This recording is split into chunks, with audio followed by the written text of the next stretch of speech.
Marami sa atin na naghahangad magtrabaho sa abroad. Nagdidesisyon na iwan ang pamilya para makipagsapalaran. Paano ba natin masigurado na sa ating pag-apply sa abroad ay mabuting amo ang ating makukuha? Sa temang ito, dito tayo mag-uumpisa sa ating pag-uusapan sa araw na ito. Ako ay meron ma-share sa inyo tungkol sa aking karanasan sa unang pagdating ko dito sa Hong Kong. Nawa ay ito'y mapanood nyo at maunawaan kung ano ang buod at magkaroon kayo ng idea at mapag-isip nyo kung kayo ba ay tutuloy sa pag-abroad or manatili na lang sa inyong pamilya sa Pilipinas. Hello everyone! Jessica Lagis here again. Ito na naman po ako at tayo mag-uusap ng isang bagay na talaga namang hindi lubos maisip na bawat isa sa atin kung bakit minsan kailangan mangyari ito sa buhay natin. So, sa lagay na ito ay pag-usapan natin ang sistema ng mga OFW dito sa ibang bansa, lalo na yung mga domestic helper. Most of us ay nagkakaroon ng magandang resulta ang pag-apply dito. Nagkakaroon ng resulta sa pamamagitan ng pagkaroon ng magandang amo or magandang employer, mabuting employer. Sa kabilang bahagi, yung iba naman ay medyo hindi pinalad.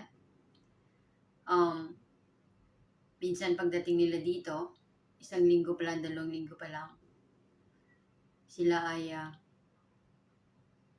umaayaw na, sumusuko na, nagbe-break ng contract.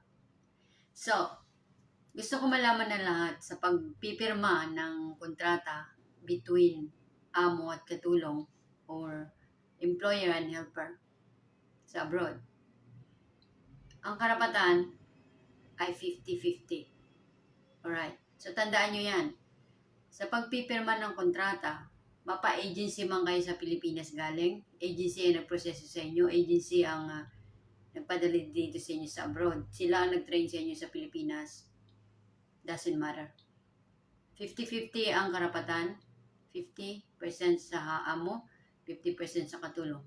What is this? What is that means na 50-50 ang karapatan? Sa pamamagitan ng kontrata, doon nakasaad ang bawat himay-may ng inyong kontrata o ano ang nakasulat doon. So, usually, kapag nasa amo ka na at nakasign na kayo, they're feeling like really your boss.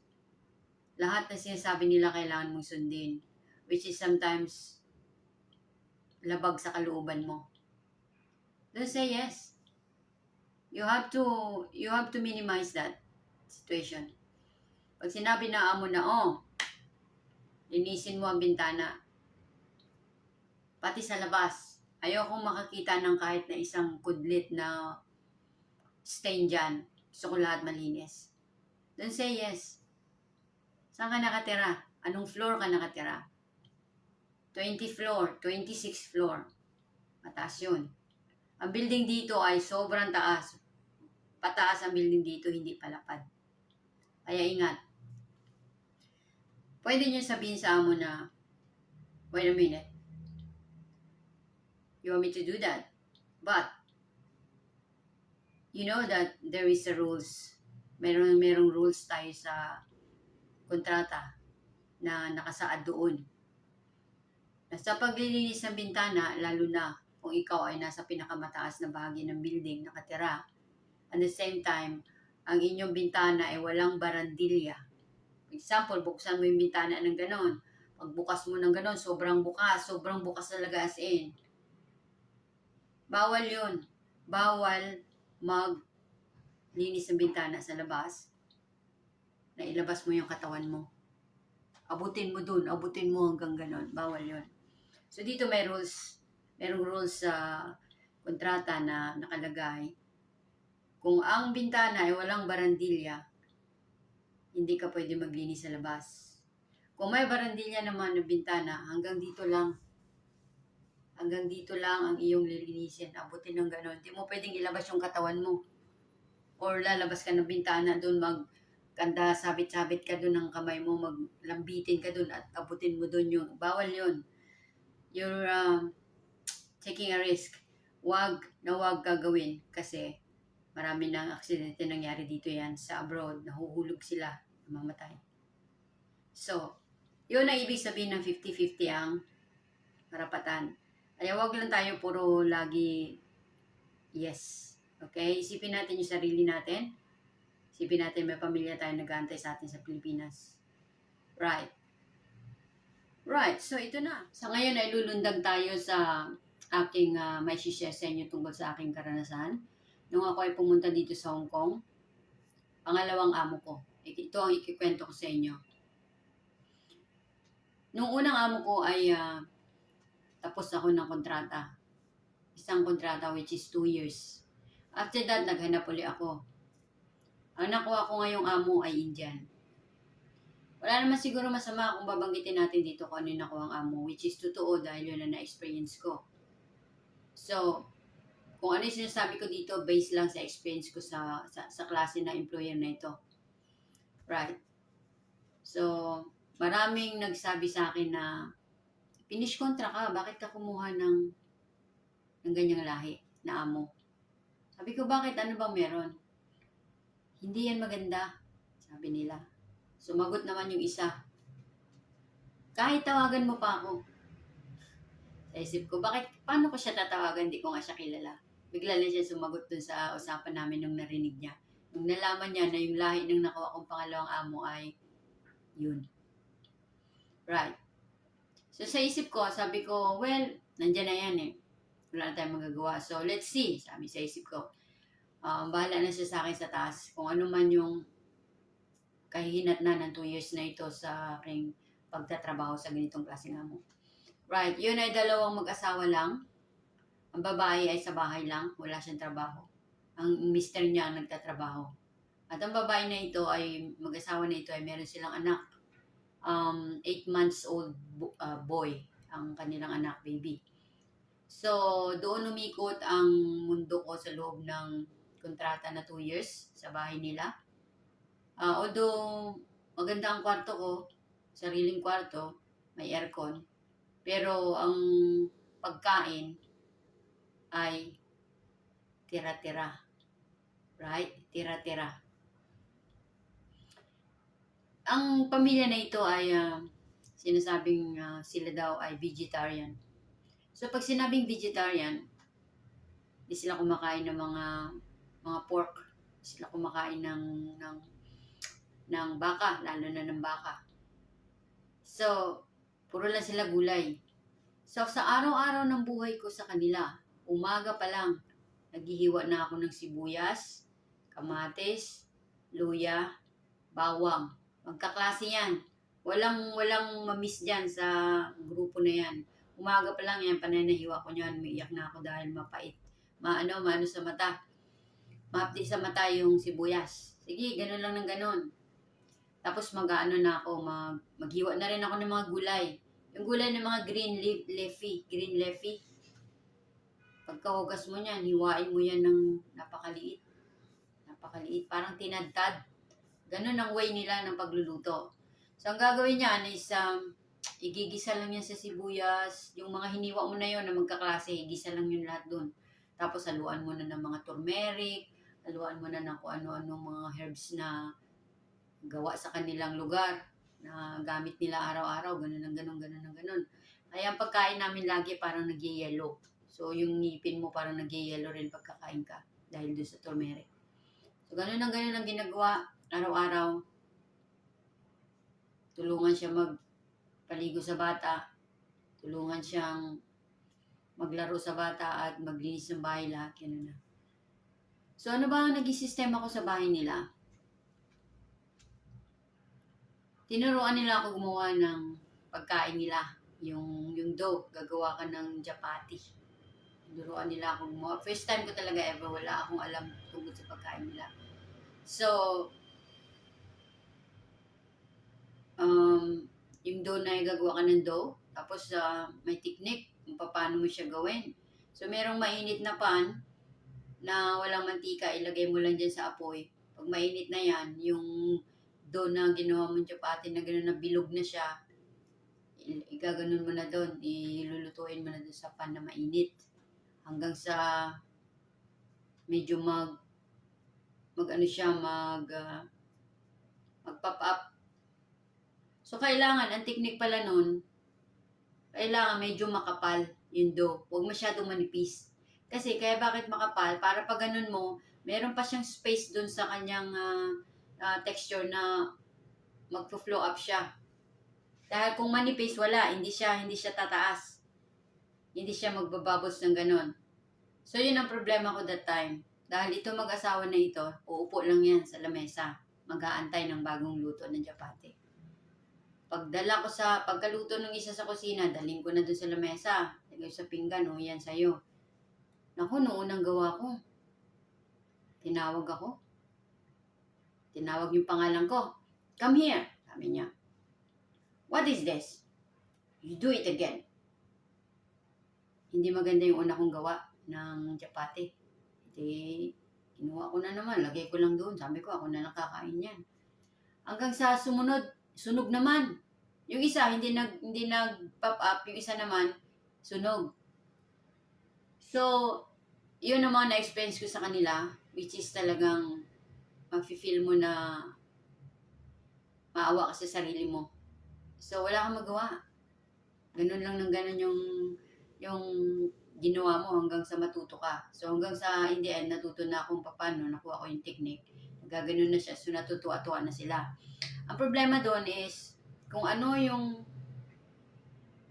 pagkain nila doon, sila muna kakain. Although gumagamit sila ng serving spoon naman. Kaso nga lang, ganyan lang kadami yung matira. O ito gulay, lagay dyan sa isang pinggan. O ito naman na isang klaseng gulay. For example, green leafy. Igisa mo lang yung sa sibuyas, kamatis, wala mo lang sahog. Tapos yung isa naman cabbage. Igisa mo lang din yun sa mga ganun din, wala ring sahog. So yun at yun lang at saka chapati. Yun lang ang pagkain namin. So ngayon, gagawa rin ako ng sarili kong chapati niyan after nila ako bigyan ng tira-tira nila doon. Kapiranggot na cabbage, kapiranggot na green leafy na yun. Na hiniwa ng tinadtad ng gano'n. Tapos magawa akong chapati, ititir ko yung chapati ng gano'n, tapos iganon ko doon at kainin. Yun din ang pagkain ko. Hindi nila ako binigyan ng food allowance dahil gusto nila kumain ako ng pagkain nila. At pinagbawalan ako magluto ng beef o magdala ng beef sa bahay. Minsan, nagpapabili sila ng isda. Isang isda. I-steam yan. Yung matira dyan sa akin din. So, ano na lang matira doon? Buntot. Or yung banda sa tiyan o kung ano man. So, kinakain ko kasi nakikita ko naman gumagamit sila ng serving spoon. Kaso nga lang talagang parang hindi matanggap-tanggap ng sarili mo ba na why, bakit ganito? So, yun na. Hindi ko lang ininda. Tuloy-tuloy ang buhay. Ngayon, itong babae, pag dumadating yung kanyang period, monthly period, may tali siya dito sa ulo, na tela, ganyan. Tali siya. Tapos sobrang init ng ulo niya. From kwarto niya, ako nandun sa kusina, bukas yung gripo, kung ano-ano ginagawa ko dyan siya. Siguro mga 20 hakbang bago dumating sa kwarto niya sarado. Sigaw na sigaw sa akin. Tawag siya ng tawag ng pangalan ko hanggang sa pag hindi ko marinig, bubulyaw na yan. Gano'n na yan. Pupuntahan na niya ako niyan doon. Tapos, ganyan na siya. Wala akong magawa dahil nahayaan ko lang siyang matapos sa kanyang galit. Di ko alam bakit siya galit na galit sa akin. Pabulyaw siya lagi gano'n. Ganyan lang ako. Tulo na luha ko lahat ganyan. Tulo na luha ko. Nantay ko lang siya matapos magalit. Ito namang bata na 1-year-old mahigit na, nakakalakad na. Nag-wonder why. Bakit ganito yung nanay ko at si auntie? Bakit nandun lang? Bakit parang may nangyayari? Ngayon itong bata, habang galit na galit yung nanay niya na nakaharap sa akin. Pag ganun-ganon sa amin. Tapos nakayakap yung bata dun sa legs ko. Kasi maliit pa siya eh. Tapos, kasi nakaganon ako, nakikita niya umiyak ako. Hanggang sa tinawag siya ng nanay niya, halika dito, sabi niya. Tapos yung bata, nung binuhat niya, dinala niya sa kwarto. Sigaw na sigaw, auntie, auntie, auntie. Kasi auntie yung tawag sa akin. Auntie, auntie, auntie, auntie. Ganun ang ganun habang umiyak yung bata. Tapos yung nanay niya, gagalit sa kanya. Sabi ng nanay niya, huwag kang magsalita ng isang bagay na paulit-ulit, paulit-ulit. Kasi nga yung auntie, auntie, auntie. So, kinulong na niya ngayon yung bata. Ngayon, ang nangyari dito sa pamilya na ito sa Between Us, hindi ko natapos ang aking kontrata. Gabi-gabi ako umiyak dahil sa pangyayari na yan. Sobrang dry ng mga skin ko dahil yung pagkain ganun lang. Kakakain lang ako ng karne o what pag holiday ko ng Sunday. So tiniis ko hanggang nakaabot ako ng 1 year. 1 year. So, hindi ako nag-break. Sabi ko, bahala na siya sa akin. Ang nangyari, nawala ng trabaho ang kanyang mister. So, kailangan nilang umalis ng Hong Kong dahil wala na silang trabaho.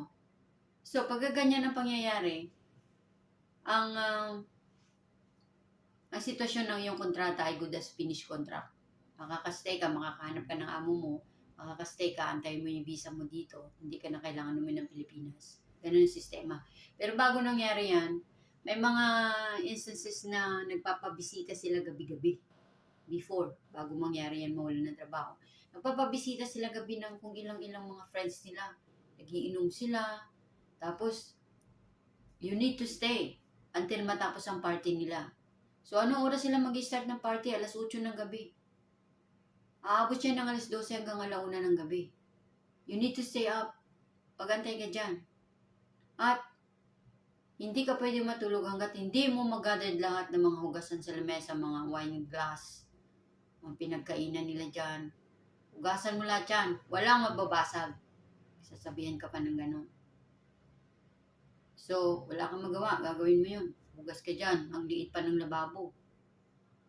Tapos, pa isa-isa lang.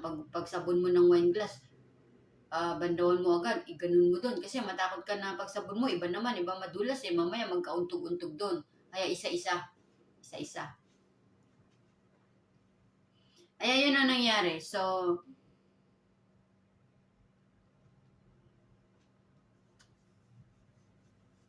nakasurvive. After that, nung one time na pinagagalitan niya ako, sabi niya, lumayas ka dito sa bahay kung gusto mo, kung hindi ka masaya. Sabi niya sa akin. Sabi ko naman, bakit ako lalayas dito kung ang kontrata natin ay 2 years? Tatapusin ko yan. Bahala na, tatapusin ko hanggang matapos. Hindi, sabi niya, alis ka anytime, sabi niya. Sabi ko, siguro kung makahanap ka ng kapalit ko, at ikaw ang magtanggal sa akin, wala akong magagawa, alis ako. Pero kung ako ang alis dito at ako mag-break na contract, hindi ko gagawin. So, wala siya nagawa. Kaya pala niya ako hinahamon that time. Kasi, kimbang-kimbang na yung trabaho ng mister niya. So, ang gusto nilang mangyari, ako ang bababa para ako magbayad sa kanila ng 1 buwan. Which is, kung sila is kumpleto ang bayad ko. So, hindi ako ginawa. Hanggang sa nawala sila sa Hong Kong, na balik sila sa lugar kung saan sila naglipat. So, yun ang aking experience na sa buong buhay ko ay hindi ko makakalimutan. Pagkakaroon ng ganong klaseng amo, yun ay na-learn ako at never na ako nagkuha ng ganong klaseng lahi ng employer dito sa Hong Kong sa tanang buhay ko. Every time na maghahanap ako ng employer, may mga tumatawag sa akin, nagme-message. Pero pag alam ko yun ang lahi, hindi ko na in-entertain, hindi ko na nire-replyan. So, yun ang pinaka-worst na experience ko dito sa Hong Kong. Ang pagkakaroon ng ganung lahi na employer. Kaya, ang masasabi ko lang, ang aking may advice at may bibigay sa inyo na tip na in case kayo ay mag-a-apply dito kung nandito naman kayo sa Hong Kong at maghanap kayo ng amo, never try that kind of employer, ganyang lahi. Huwag kayong kukuha ng ganyang lahi kasi pare-pareho lang yan sila. Bawat salita nila may ganyan. Parang yun ang pinaka-signature nila. Bawat salita nila, may kausap sila, what, gaganon yung ulo nila. Yan. Kaya yung tawag ko sa kanila ganyan. So, ano pa ba? Ang masasabi ko lang ay ingat kayo kapag naghanap kayo ng amo at wag na wag yung ganyang lahi. Well, masasabi natin hindi naman lahat, pero based on my experience, hindi na talaga. At kung maaari lang, sabihan kayo mga friends ko na don't try, wag na talaga. Kasi pare-pareho lang yan eh. Pag ganyang lahi, yun na yun eh. Yun na yung ano nila eh. Yun na yung kaugalian nila eh. Yun na yung kanilang um, gawain sa buong buhay nila, kung paano yung mga ways nila, pagkain, pananalita, at kung paano mag-treat. Mahilig sila mangbulyaw. Mahilig sila manigaw. Yan. So, isang bagay na hindi ko makakalimutan, sobrang saklap nung araw na yon. Sunday, holiday ko. Lumabas ako, nag-off ako. Nakatanggap ako ng tawag sa amo ko na ito. Ang sabi sa akin, sinira mo ang vacuum. Sabi ko, oh, wait a minute. Hindi ko yung sinira. Ang vacuum ay dati nang may lamat ang kanyang hose. Alam niyo yung parang yung hose ng vacuum, di ba parang may ganun-ganun yun. Parang liig niya na may strap na ganun. Na madali siya mapunit pag hindi maganda yung quality. Pag hindi quality yung vacuum. So, sabi niya, sinira ko daw. So sabi ko, dati na yung sira, hindi ko na nabanggit sa inyo. Bayaran mo ito, sabi niya. Well, sabi ko, okay. May sahod ako sa inyo. Kunin niyo yung sahod, kunin niyo yung bayad dyan. So, nung gabi na yon, na umuwi na ako sa bahay, natapos na yung aking holiday. May sarili akong susi. Pag susi ko ng bahay ng ganun, pintuan, hindi na buksan. May nakadubulak pa sa loob. So, maya-maya dumating yung babae, yung asawa. Ginanon niya yung kadena doon na nakadubulak sa pinto. Tapos, ang sakit ng tingin niya sa akin. Ako naman, bit-bit ko yung sapatos ko. Good evening, ma'am. Gano'n naman ako hanggang sa pasok ako doon sa kwarto ko. Pag dalawang hakbang ko palang pagpasok sa pintuan, asan yung pera? Sabi niya. Asan yung pera? Sabi ko, anong pera? Yung bayad sa vacuum na sinira mo. Sabi ko, wala akong pera. May sahod ako sa'yo. Katasin mo dun. No, kailangan ko ngayon. Sabi niya gano'n. So, well, sabi ko, okay. Pero lalabas muna ako. Maghanap ako ng mga kaibigan ko doon na manghiram ako ng pera doon na sa, magkano ba? 300 daw. $300. Sabi ko, lalabas ako. Manghiram ako ng pera kung kailangan mo talagang kunin ngayon. Hindi. Pero sabi ko, lalabas ako, manghiram ako ng pera kung talagang kailangan mo ngayon. Pero, bukas na ako uuwi. Sabi ko gano'n. Sabi ko kasi malayo pa yung pupuntahan ko na hiraman ko ng pera. Hindi, sabi niya. May bus, may MTR. Umuwi ka, sabi niya. Isasakyan. Di lumabas ako, wala akong magawa. Baba ako. Hindi ko alam anong gagawin ko. Iyak-iyak ako. Kasi pinuwersan niya ako eh, umiiyak ako. Tapos mamaya, hindi, syempre uwian na yon. Merong akong nakasalubong, nakakilala ko, na pauwi na rin siya. Sabi niya, oh, ba't ka umiiyak? Sabi niya. Sabi ko kasi, yung amo ko, pinuwersa ako na bayaran ko daw yung vacuum na sinira ko daw. Gusto niya ngayon na mismo niya kunin. Wala akong cash. Sabi naman. Sige na, sabi niya. Ito oh. Pinahiram niya sa akin yung meron siyang lycee, meron siyang red packet. Ang laman nun ay 300 eksakto. Ito, sabi niya, bigay pa to sa akin nung Chinese New Year ng amo ko. Hiramin mo na muna, sabi niya. Eksakto 300 ang laman niyan. Di hiniram ko. Pero that time, hindi pa muna ako umuwi. Naupo muna ako dun sa bench kung saan dun meron ako nakita. Nanginginig ako kasi winter yun eh. Sa kakamadali kong bumaba, Hindi ko alam, naka-t-shirt lang pala ako. Wala akong jacket. So nilamig ako dun sa ano na yun. Nilamig ako dun sa bench na yun hanggang doon muna ako. Maya-maya tawag yung among lalaki. Tawag ng tawag, hindi ko sinasagot. Hindi ko sinasagot. Tapos nung ano na, papakiramdam ko na matagal na ako sa labas, di umuwi na ako. Pag uwi ko, aba, pagbigay ko ng pera dun sa babae, mukha niya mahinahon na siya. Maano na, ma-okay na yung mukha niya, hindi na siya galit. Tanggap niya ng pera, sabay labas ng lalaki dun sa kwarto at sinabi sa akin na total daw, hindi naman daw maayos yung samahan namin, pwede na daw akong bumaba ngayon mismo. Pinababa ako mismo nung oras na yan. Siguro mga alas 11 na yun ng gabi. Sabi niya, oh, ito na yung termination letter mo. Ito na yung pera, ito na yung perang makukuha mo sa amin. Balikan mo bukas. Kasi kailangan pa namin kumuha sa bangko ng pera. So bukas bumalik ka, umalis ka na ngayon. Sabi gano'n. Pinababa ako ng almost midnight. So ako naman, dahil masyado na akong nakasakal sa sitwasyon, parang pakiramdam ko napabuti pa sa akin. So nagmamadali ako mag-impake. Ganito. Kinunta ko na doon ngayon yung mga trusted friend ko na ganun ang nangyari sa akin. So, lumabas ako ng bahay nila. So, ganun ang ginawa sa akin. Super, super worst. Kapag kayo ay napunta sa mga amo na ganun, isipin nyo na may karapatan kayo. Hindi lang dahil amo nyo sila, wala kayong magawa. Hindi dahil amo nyo sila at sila ang nagpirma sa inyo, sila yung employer nyo, sunod-sunuran na lang kayo.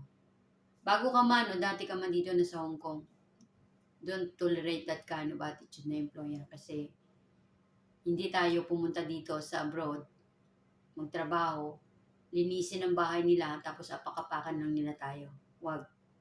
Alam nyo naman, I know, mga Pilipino lumalaban pagdating sa rights. Pero there are times naman may mga Pilipino na nagtatrabaho dito na minsan sobra naman. Wag din naman ganon. Tingnan natin yung sistema natin. Hindi tayo taga rito, una-una sa lahat. Hindi tayo taga rito. Hindi, dayuhan tayo dito sa bansa na ito. Dito lang tayo dahil sa trabaho natin. So, there are times na sumusobra din tayo minsan when it comes sa mga bagay na kailangan nating sumagot o lumaban sa mga tao sa paligid natin na which is hindi natin kalahi. Minsan mag-ingat din tayo kasi we don't know. Anytime, baka mawala tayo dito sa lugar nila. So, minsan kailangan natin makisama hanggat maaari na pwede nating i-ignore kung ano yung pambabastos nila dyan. Hanggat kaya, wag lumaban para hindi tayo mapahamak. Para na rin sa atin yun kasi sila, alam nila dito, tayo ano lang ba tayo dito. Nandito lang tayo nakatayo dahil sa visa natin sa employer. Once, right away na tinanggal ka ng amo mo sa bahay niya, right away that day, putol ang visa mo. Wala ka ng karapatang manatili. Kaya yun ang pakaisipin natin.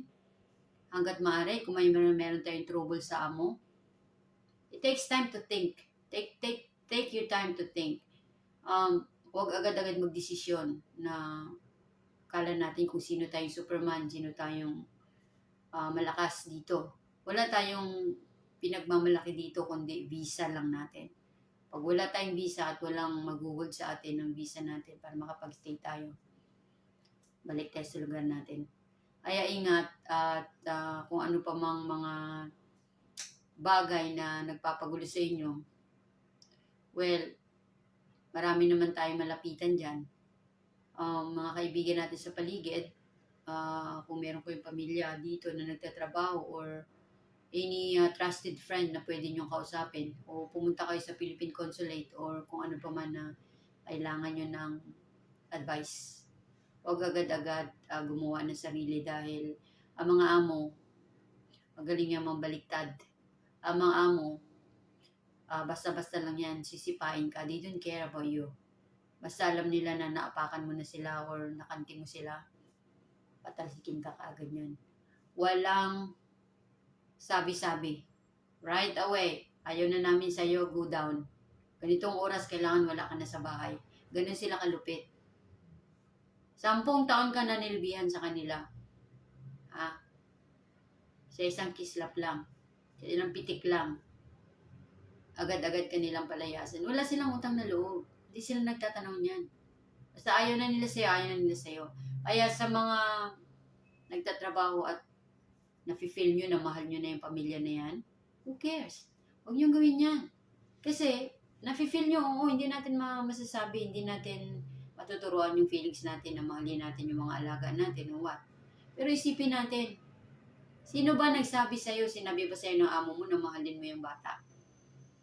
Pag ayaw ka na ng amo, wala nang isip-isip yan na, hindi ko siya pwede alisin kasi mahal niya yung anak ko. No, walang ganun. Right away, tanggalin ka niyan. Kaya, yun ang na-experience ko na na-learn ako na hindi dapat ganun. Hindi dapat ganun kasi nakabase ang lahat, ang ating life, ang ating sitwasyon dito, nakabase sa employer. Ano man ang desisyon na gagawin nila sa'yo, wala kang magagawa. Pag nagdesisyon na yan, palisin ka, alis ka na talaga. Wala. So, putol ang visa mo. Lalo na kung right away, pagtanggal nila sa'yo, report nila sa kinauukulan na, ito, tinanggal ko na to ngayon, wala na. So, cut na yung visa niya, wala na. So, anong labas natin? Wala. Para tayong basahan, luhaan. Kaya hanggat maaari, mag-plastic sa amo, what? Magkunyari na okay pa rin or wag lumaban ng what para lang maiayos natin yung mga susunod na hakbang natin na hindi tayo agad-agad maputulan ng visa. So, ma-learn kayo doon at sana ay gagawin nyo yon kung kayo ay nandito na at kung kayo man ay nag-a-apply pa lang papunta dito sa Hong Kong. Pag-isipan nyo na mabuti dahil ang pagtatrabaho dito ay hindi ganun kadali. Iniisip nyo lang kasi, apply ako doon kasi dollar ang sahod doon. Malaki ang sahod doon. At magandang lugar na yon. Akala nyo lang, yes, oo, totoo. Pero, between you and employer, ang samahan nyo, yun ang pinaka-importanting kailangan natin pag-isipan at magpakatatag. Expect the worst. Expect the worst. Huwag sabihin na, mukhang mabait. Binilan ako ng ganito. Sa umpisa lang yan. Pagkasama na kayo sa bahay, nandiyan na lahat. Nalalaman na lahat. Sana ay nakapagbigay ulit tayo ng magandang ideas sa mga nag-a-apply sa abroad. At the same time, experience ko na i-share ko sa inyo. I hope hindi nyo ma-experience itong tulad na na-experience ko na halos gabi-gabi ako umiyak sa amo na ito sa ganitong klaseng lahi. Kaya pansinin nyo ito na nawa ay huwag kayong basta-basta kumuha ng amo na ganito. Buti pa kumuha kayo ng mga ibang lahi kaysa dito kasi mahirap makipagsapalaran. Mahirap. Almost 90% ng mga nagtatrabaho dito ay ayaw sa mga ganitong lahi. I don't know yung iba. Right, so yan na muna sa ngayon ang ating mai-share sa inyo. Kung meron kayong mga katanungan, feel free to ask dyan sa comments, dyan sa baba. Pwede kayong magtanong or kung meron kayong gustong pag-usapan, meron kayong request na dapat nating talakayin tungkol sa pagtatrabaho dito sa abroad, feel free to write your comments at babasahin natin at tingnan natin gumagawa natin ng kasagutan at istorya. Salamat sa lahat. Magandang araw at salamat sa panunood. Until next time.